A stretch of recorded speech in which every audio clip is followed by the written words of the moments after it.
नमस्कार, आप देख रहे हैं सत्य खबर। झारखंड की राजनीति में घाटशिला उपचुनाव अब सिर्फ एक चुनाव नहीं, बल्कि सिक्के की तरह पलटने और शतरंज की नई चालें चलने का मैदान बन चुका है।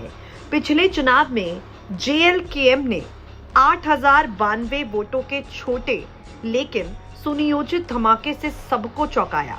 अब सवाल उठता है कि इस बार जयराम महतो कुर्मी वोट बैंक और एनडीए गठबंधन के लिए कितनी रणनीति खेलेंगे।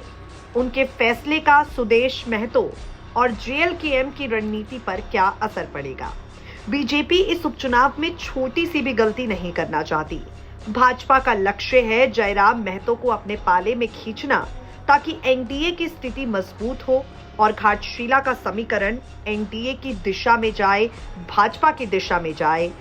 वहां दूसरी तरफ जेएलकेएम फिलहाल सीधे गठबंधन में शामिल होने से बच रही है। भाजपा की चाल में अप्रत्यक्ष मदद करने का विकल्प भी खुले तौर पर तलाश रही है। यानी जेएलकेएम चाहती है कि वो गठबंधन ना करे, लेकिन अप्रत्यक्ष रूप से बीजेपी की महत्वपूर्ण मदद करे।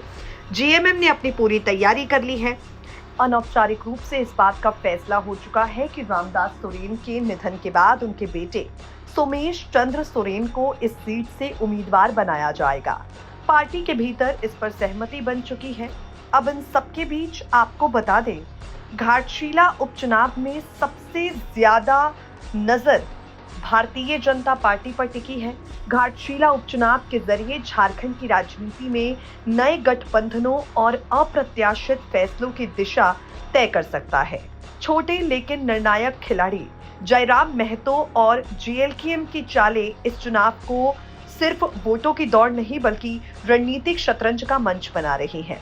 बीजेपी ने चंपई सोरेन के बेटे बाबूलाल सोरेन को टिकट देने पर मन नहीं बनाया है, लेकिन जयराम महतो को अपने पाले में लाकर राजनीति करने की भाजपा की तरफ से कोशिशें लगातार जारी हैं।